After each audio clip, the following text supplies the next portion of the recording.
Welcome to baseball season 1968, the year of the pitcher. Go crazy, folks! Go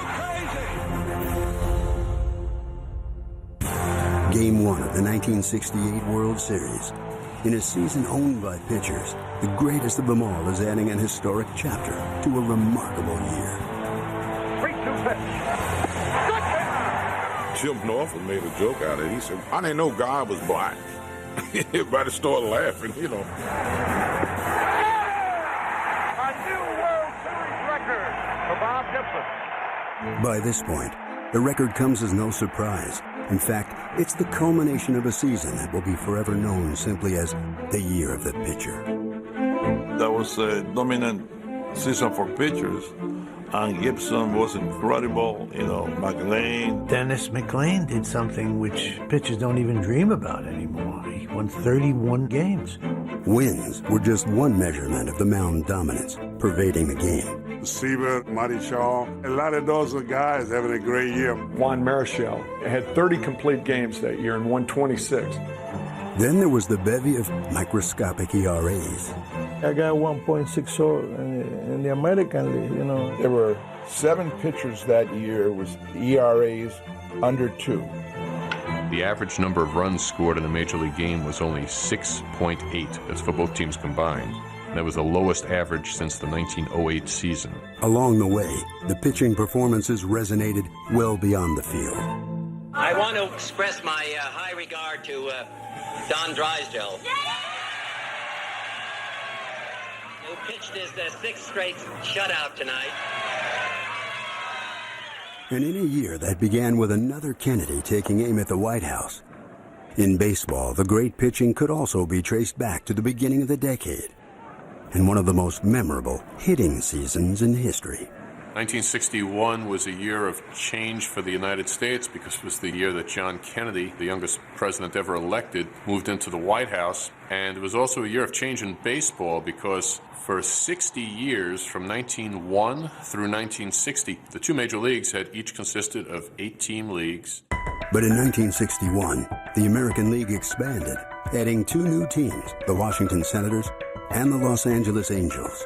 More teams meant more players and diluted pitching in the big leagues, all leading to an offensive explosion. 2 balls, no strikes on Roger Maris. Here's the windup. Fastball hit deep to right.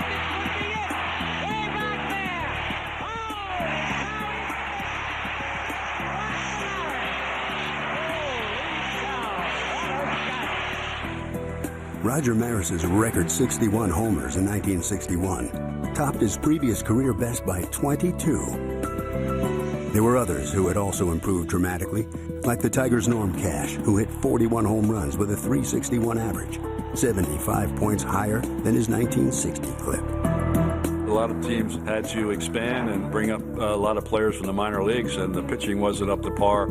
In 1962, when the NL expanded to add the Houston Colt 45s and the New York Mets, it was the Dodgers' Tommy Davis who enjoyed the most dramatic improvement, as his 153 RBIs topped his career average by 95.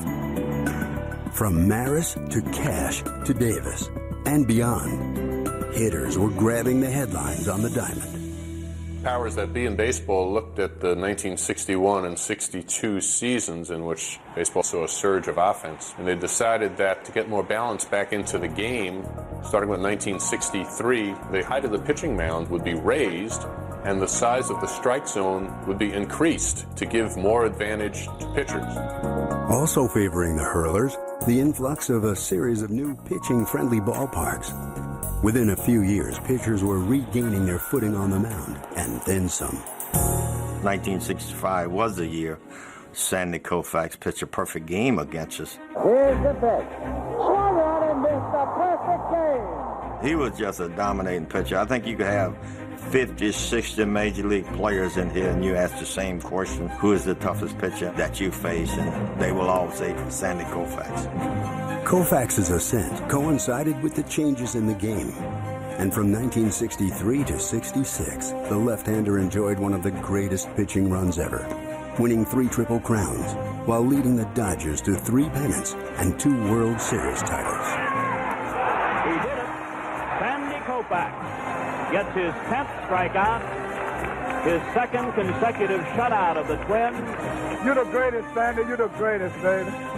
Koufax won 2 World Series MVP awards before retiring with arm problems in 1966. Along the way, there was only one other pitcher in the game as spectacular in October. His name was Bob Gibson. I always liked those big games. It seems like it was a time that I did my best. Bob Gibson being congratulated as he wins another big one, breaks the all-time World Series record by winning his 7th World Series game in a row. The Cardinals' right-hander was the most intimidating pitcher in the game, and he was at his fiercest in the Fall Classic. Gibson was the MVP of the 1964 World Series, leading the Cardinals over the Yankees. Then he was even better in the 67 series, beating the Red Sox 3 times to earn the honor again. There's no greater feeling than the feeling that I have today. Gibson and the Cardinals entered 1968 as the defending World Series champions, loaded with confidence in what would be a year to remember from the mound. And I've seen the promised land. I may not get there with you, but I want you to know tonight that we as a people will get to the promised land. Here's a man that wanted to share his life with not only the black people of America, but everybody. He wanted peace, equality for everybody. And once he got shot and killed, I think time stood still. Martin Luther King Jr. was killed tonight in Memphis, Tennessee, shot in the face as he stood alone on the balcony of his hotel room. I said, Dr. King, just as he straightened up, he said, Dr. King, and the bullet exploded in his face. And no words of mine can fill the void of the eloquent voice that has been stilled. King's assassination sparked rioting in cities all across the country, further wounding a nation already being torn apart by war protests, social revolution, and the battle for civil rights. I came up during that era with Dr. King. I came up through that era that my first 5 years or so, it was tough. I caught the tail end of Jackie Robinson. I went to Lakeland, Florida. I couldn't stay with the white players. So at that time, I got very scared because it was a world concern, because he was a world-type spokesman or leader. And for a week, I didn't understand how to answer for myself or my family.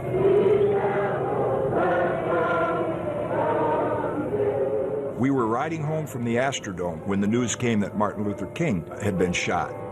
And there I am in the back seat of a car with Johnny Roseborough, and I'm thinking, what can I say? And we're riding back, and all of a sudden Rosie said, I like the grip on that slider you're working. He took it totally out of there onto baseball. Before that, it probably was one of the most uncomfortable moments that I've ever experienced. With the assassination rocking the country, Major League Baseball took the unprecedented step of postponing opening day. Everybody wants me. People still hadn't recovered from the shock of the assassination of Dr. King, and it was a tough time. So I think it was the right decision to postpone the opening. Particularly prudent in the city of Detroit, which had become all too familiar with race riots during the previous summer. The tanks have both pulled up and stopped, and they've got their machine guns pointed. They've got a searchlight up on the 3rd floor of a brick building.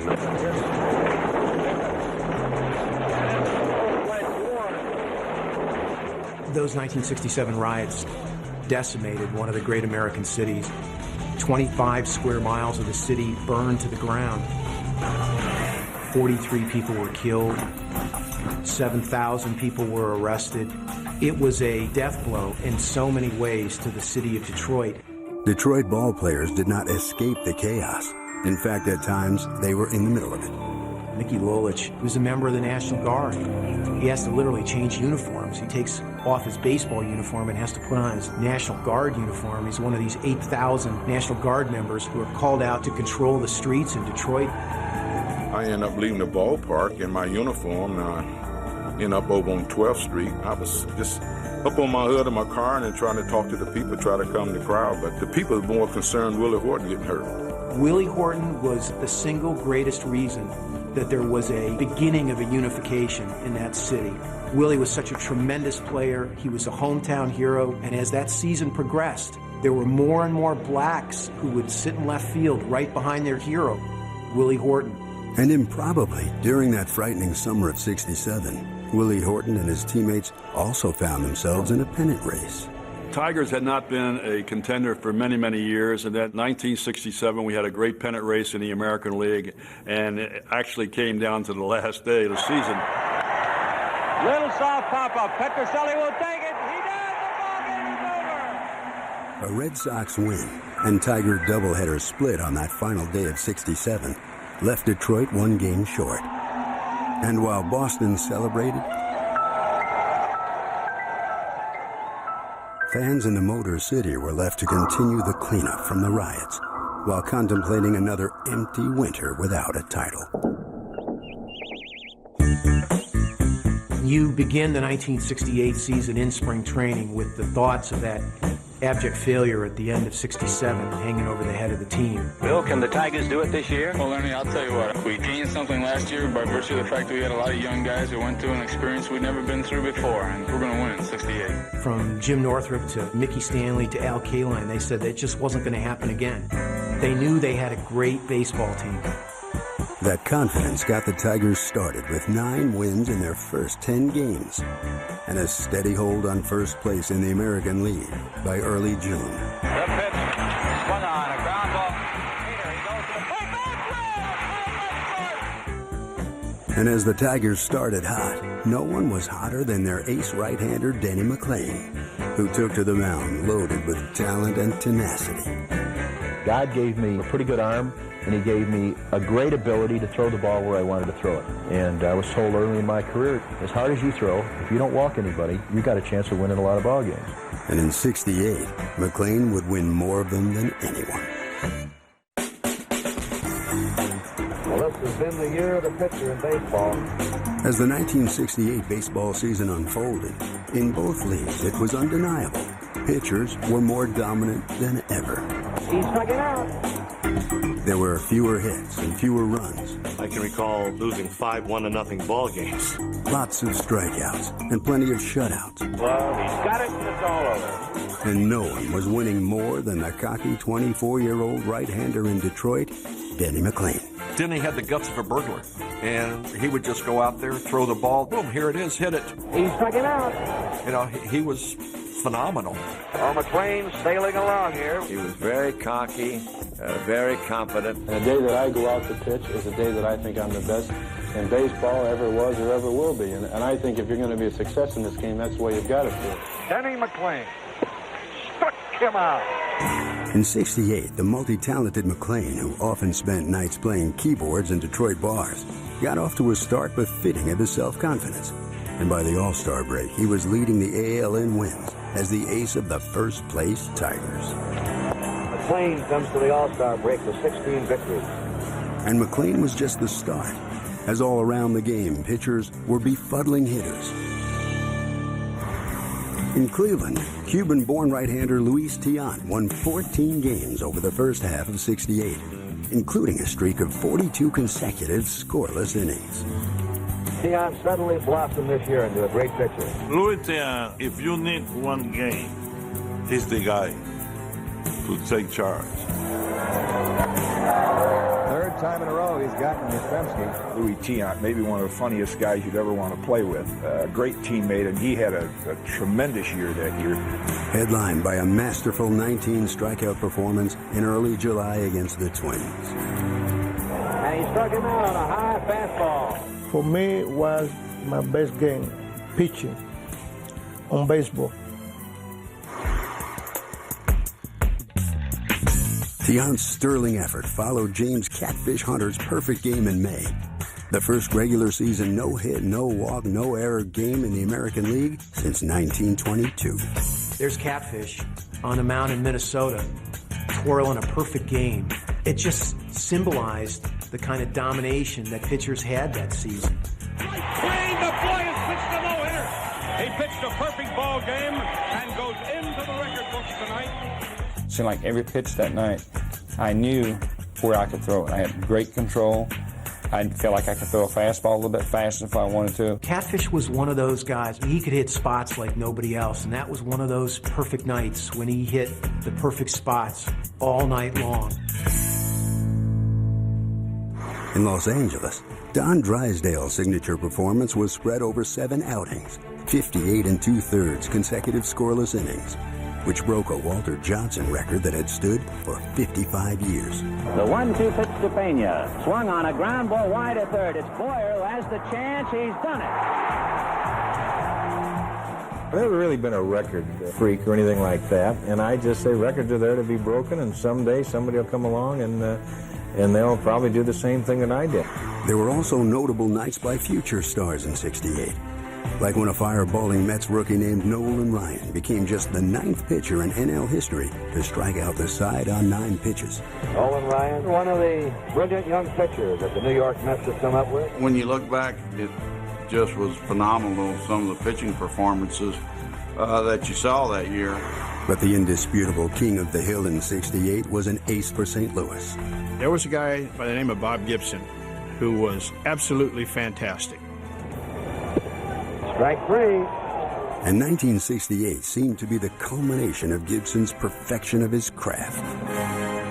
If you would just go back and look into the records and you watch my career leading up to 1968, you would see that there was an improvement every year. Even so, his season didn't start all that auspiciously. Gibson starts the season 3-5 as June rolls around. Among those 5 losses, several low-scoring games where he pitched very well. And then June starts, and he just starts on a roll. Gibson has had 5 shutouts in a row, but he's allowed only 1 run in his last 65 innings. Gibson was capable of throwing shutouts, no-hitters almost every time out. And at the midway point of what was already a phenomenal year for pitchers, the top hurler in the game had the defending World Series champion Cardinals in first place in the National League.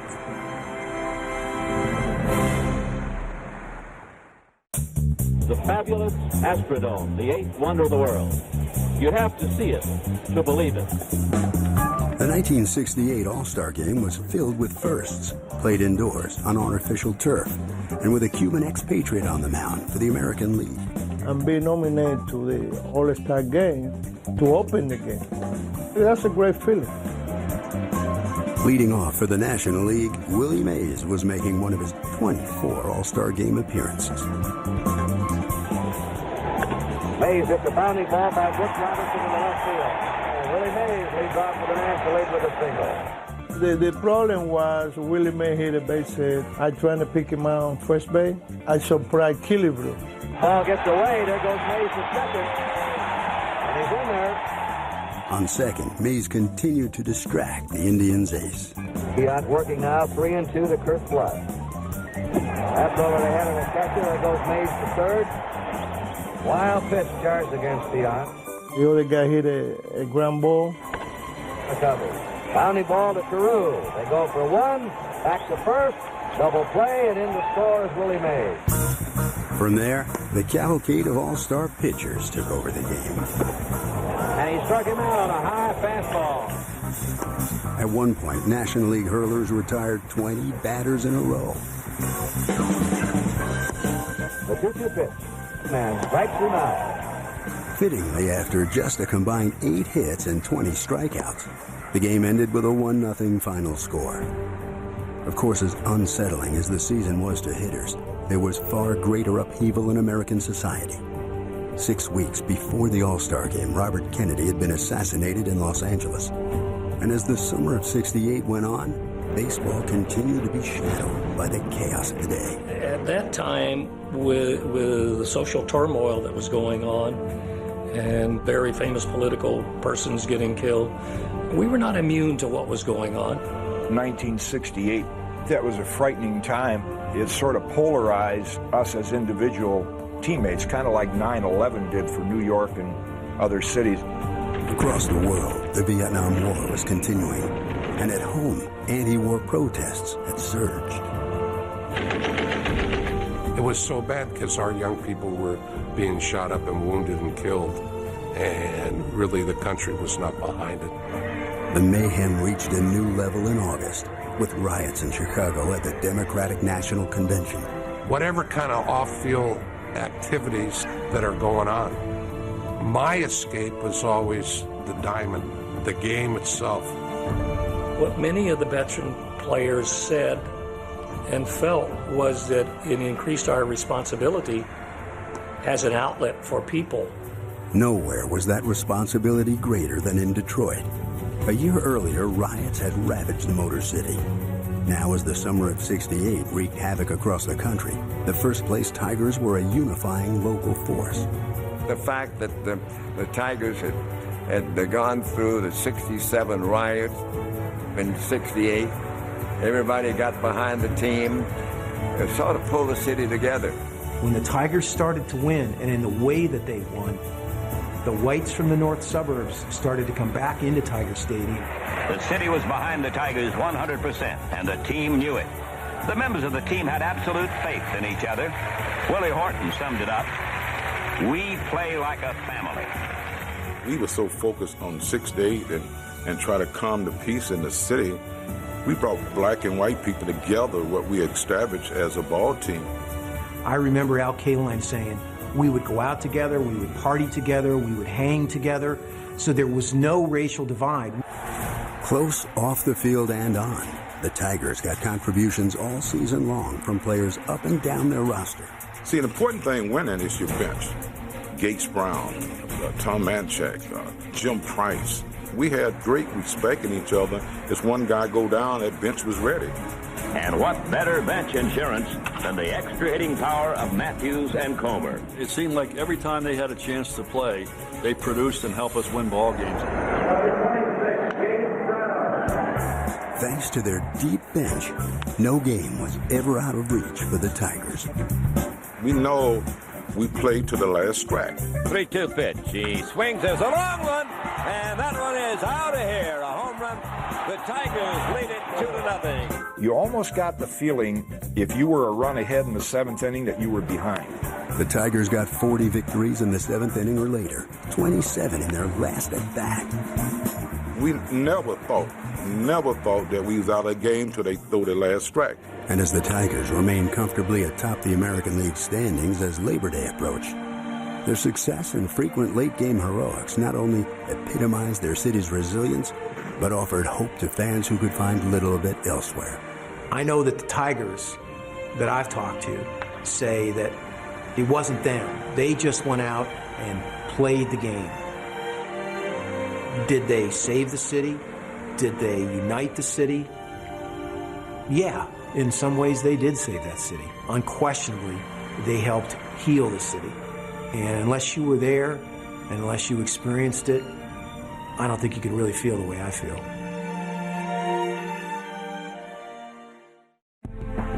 With pitching reigning supreme throughout the 1968 baseball season, offensive numbers consequently reached historic lows. It was one of those years where you kind of thought that the batters were carrying around extra weight in the bats.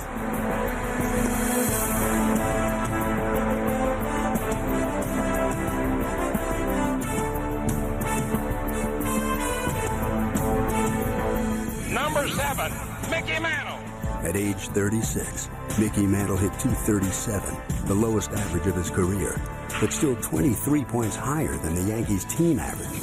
Mantle hits a high fly ball. It's deep center field. It's way out there. It's way out there, and it is in there. Mantle had been perhaps the most popular player in the game in the 1960s, but age and injuries had taken their toll in the 18th season of his storied career, and the Mick decided '68 would be his final year. His reactions to real good fastballs up and in, he just didn't get to like he did most of his life.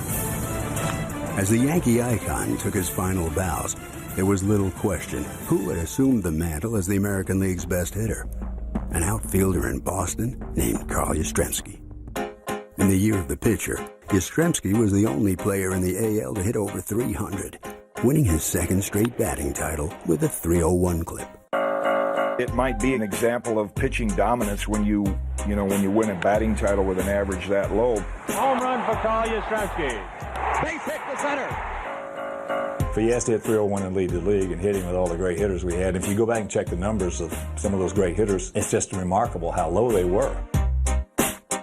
As batting averages fell across the majors, so did home runs. Several teams didn't have anyone with 20 or more, and only 7 sluggers would finish with over 30.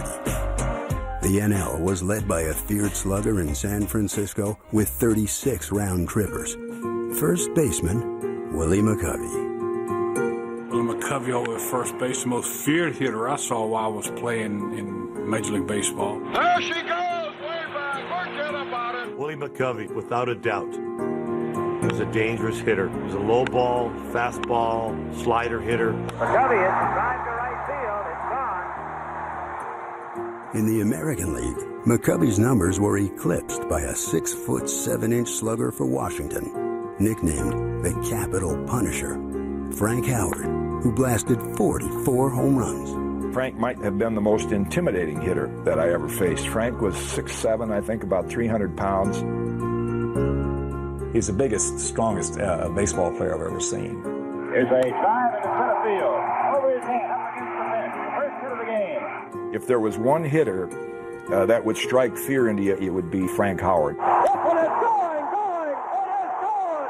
Frank Howard has just hit home run number 26. Howard's power numbers were far and away the best in baseball, not unlike the pace set by the Cincinnati Reds hitting machine Pete Rose, who led the majors with 210 hits and a .335 average.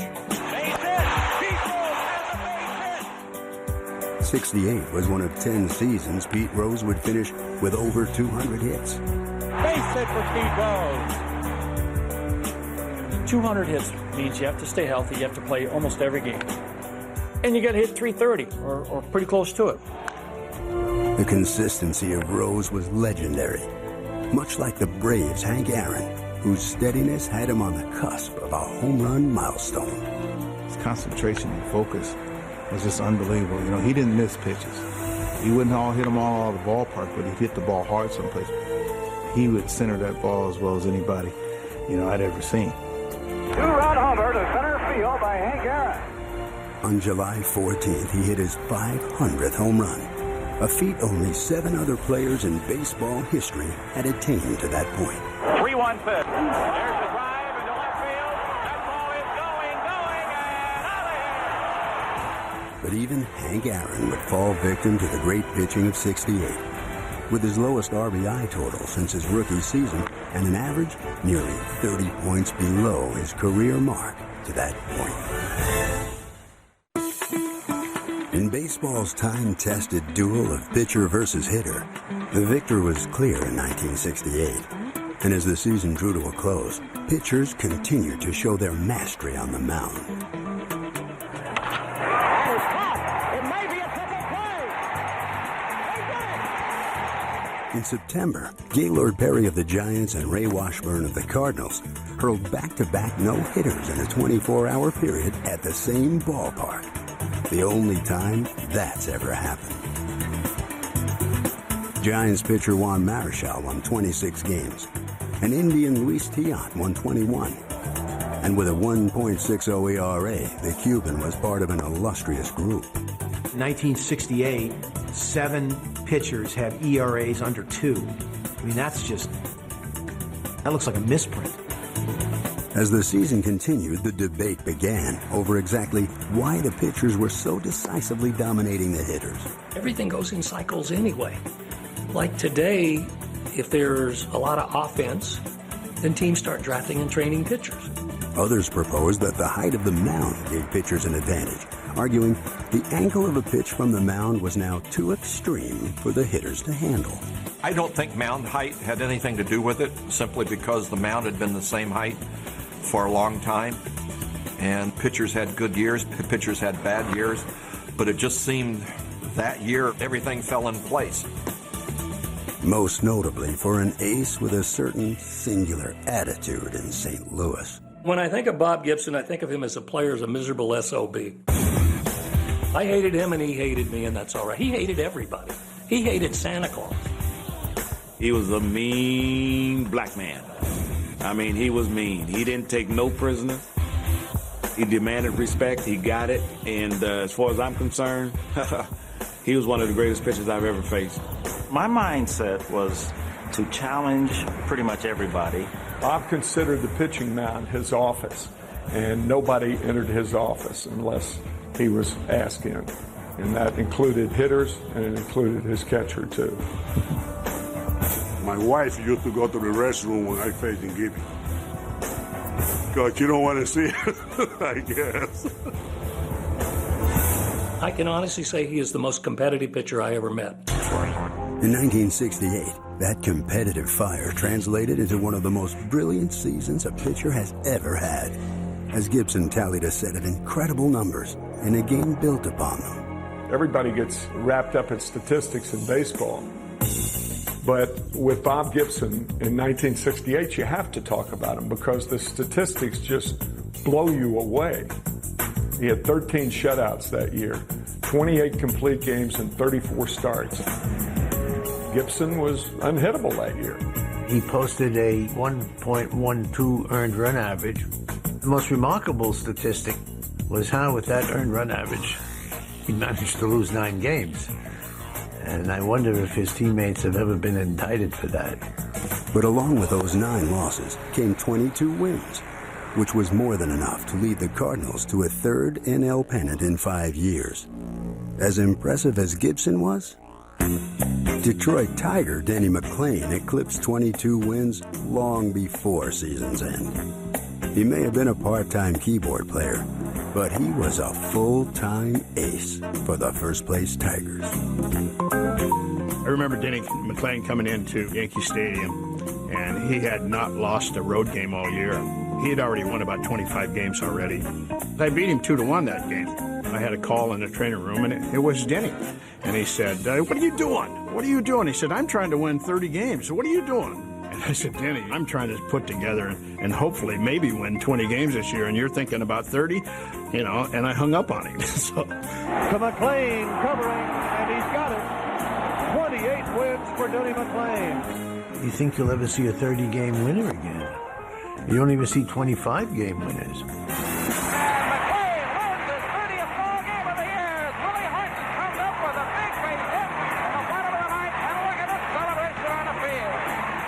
That year in 68, McLain win 31 games. That's where he taken the Cy Young away from me.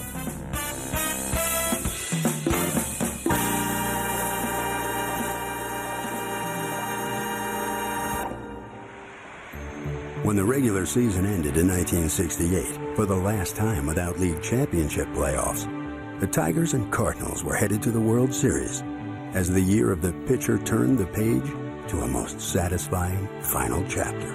Starting the World Series was Bob Gibson, who had that terrific earned run average, and he was pitching against the sterling Denny McLain, who'd won 31 games. 2 of the great pitchers of their time matched in that very first game. To have both those individuals in a one World Series game, that was a highlight. The 1968 World Series is underway here in St. Louis, and 2 teams and 1 going away in their league. Not only were the Tigers a great team, having won 103 games and done everything they did, they were playing one of the great National League teams of all time. Though they shared success, the Fall Classic combatants took different approaches to victory on the diamond. Though it would appear to be speed, balance, the Cardinals against the power of the Tigers, but sports has a precedent sometimes of not coming out the way it was supposed to. The series began with the most impressive postseason pitching matchup. Bob Gibson and his 1.12 ERA taking on Denny McLain and his 31 wins. 2 of the great pitchers of their time matched in that very first game in St. Louis. Here's the pitch. It's a strike called. He struck him out. Gibson delivers. Swing and a miss. He struck him out. The Aces matched zeros for 3 innings, but in the 4th, the Cards struck against McLain. The Cardinals lead 3-0 on Javier single to right. Staked to the lead, Gibson began piling up strikeouts at an impressive rate. We knew, of course, behind Gibson, that a team that had not faced Bob Gibson all year, that it was going to be tough to handle. His location was so great, and his ball was moving. Gibson had won 5 games in his previous 2 World Series. His 6th would be his start. It's amazing when you think about it how the Detroit Tigers got the few hits that they did. He got him! Struck him out! A new world record of 17 strikeouts. The St. Louis Cardinals have won the first game of the World Series. Well, the Tigers are glad Game 1 is over. And as they all said yesterday in tribute to Bob Gibson, no club, nobody could have beat Gibson yesterday as good as he was. We had to come back and say, hey, this is our team, this is the Tigers. We got to go out there the next day and play.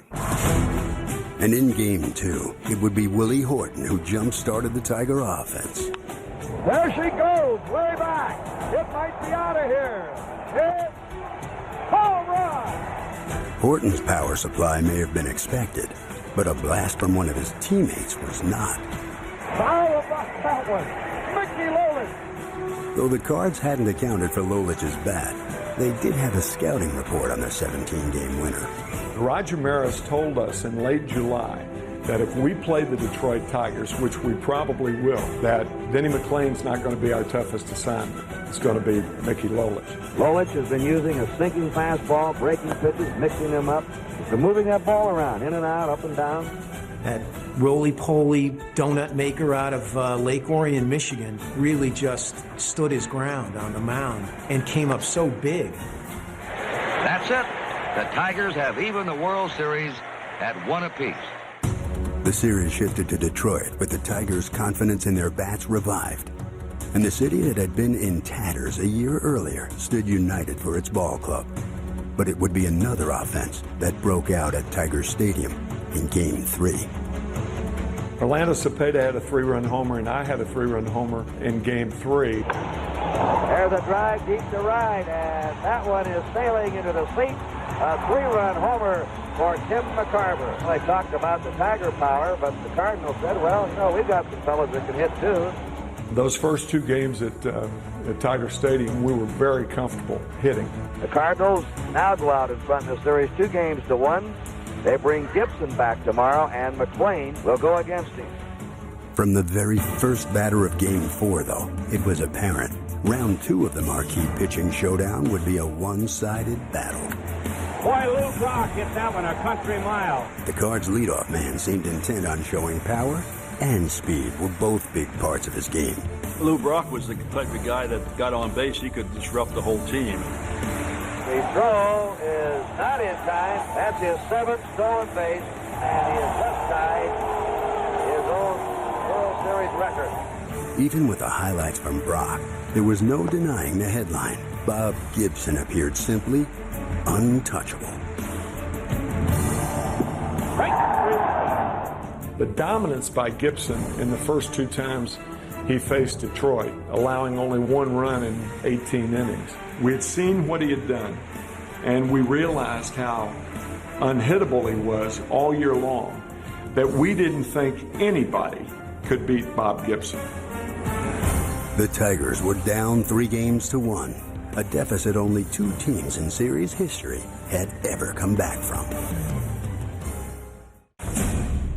Down 3-1 in the 1968 World Series, the Tigers, like their city the year before, were facing daunting odds of survival.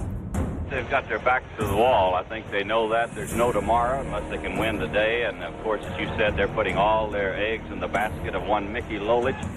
A year before, Lolich had helped restore order to his team's city as a National Guardsman. Now the left-hander was trying to keep his team's season alive. But in the first, the red-hot Lou Brock's leadoff double jump-started a 3-run rally, and it appeared that Cards were going to cruise to a 2nd straight world title. And these Cardinal bats continue to boom at Tiger Stadium. In the 5th, with a 3-2 lead, the Cards were again threatening with Brock on second base. We picked up in our report that when Luke was on second, he'd go around, he'd go take off and he'd drift around the third and drift in the home plate. Line drive in the left. Horton's up with it. Brock's being waved around. The throw by Horton, and he is safe. Out! Out! They called him out of the plate. If he had a run like Luke Brock, we wouldn't have came close. When Brock is called out, ultimately the big key of that play leaves Mickey Lolich in the game. And in turn, Lolich was keeping the Tigers in the game. But down a run, the team needed one more comeback. We had a veteran ball club, and we had a saying at the 7th inning, now it's our time. Bases loaded, 1 out. Cardinals lead by a run in the 7th inning. There's a drive into right center. A base hit for Kaline. A run in. There's another one coming in. And the Tigers are taking the lead. If Lolich could keep the lead, the Tigers would survive for another day. It comes right down to strength against strength. And Lolich against Brock. There's a tap to the pitcher. It should be over. Over to Cash, and it's all over. Mickey Lolich turns in a great job. We had the Tigers 3 games to 1. We had an opportunity to put them away, and we allowed them to get off the deck. But Detroit still had to win 2 games back in St. Louis. In Game 6, they came out swinging from the start. A run's going to score. There's a drive. It's going to be a grand slam. Another hit. 1 run is in. Another man's going to score. The Tigers' offensive explosion evened the series and forced a deciding Game 7. Detroit has tied the series at 3 games off. A few days ago, it was a Cardinal runaway. And now it goes down to the final day. It was a cruel reward for the Tigers' resolve, baseball's greatest pitcher at the height of his powers. The Cardinals are calling on Bob Gibson to win them a world championship. He won in the 7th game of '64. He won again last year in the 7th game, and he's warming up right now. Though no one could match Gibson's numbers, the Tigers had momentum and faith in Mickey Lolich. And the way the game unfolded was just so classic. Gibson versus Lolich. 6 scoreless innings. Struck him out. Zeros across the board for the first 6 innings. Then, in the 7th, the Tigers got a break. They get 2 hits to lead it off. Base hit. And Jim Northrup's the next hitter. Now the set by Gibson. We're ready. Hits a line drive to left center field. There's a swing and a fly ball to center. Here comes Flush. Kurt Flood sucks up all the time. He almost fell down. It's over his head. That's an easy play for Flood. Cash is rounding third. He scores. Willie Horton rounding third. He scores. Northrop goes into third base. Detroit leads 2-0. Finally, the Tigers had found a way to get some runs off of Gibson. And now, it was up to Lolich to hold the lead. We ran up against a guy in Game 7 who not only bettered Gibson, but was better than the Cardinals the 3 times he faced us, and that was Mickey Lolich. Like their city the year before, the Tigers had come back from the brink. McCarver pops up. Here's Freeman. Detroit, the new world champion. A lot of folks thought the Detroit Tigers were through, but they really have come back and have taken this 1968 World Series. When Mickey Lolich beat Bob Gibson in Game 7, I remember thinking it at the time, and I still think it today. That was probably the biggest upsets to me in baseball history. We've come back from behind all year, and we did it again. I never thought we could, but we did, and I don't know, a lot of people must have been praying for us. And fighting back from the 3-1 deficit was only a part of the comeback story for Detroit. I'd just like to express from the members of the team how grateful we are to the people of Detroit and the state of Michigan for supporting us like they did. We feel that they sort of pulled us together, and we maybe helped pull them together a little bit. Well, city of Detroit, it was just something amazing that I seen people just come together.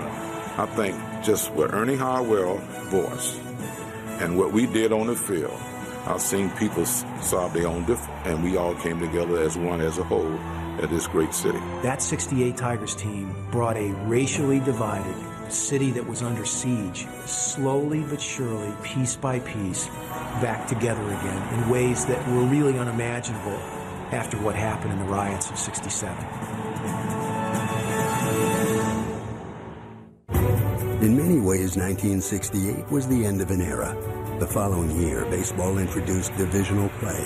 The Mets win their first baseball title, champions of the National League's Eastern Division.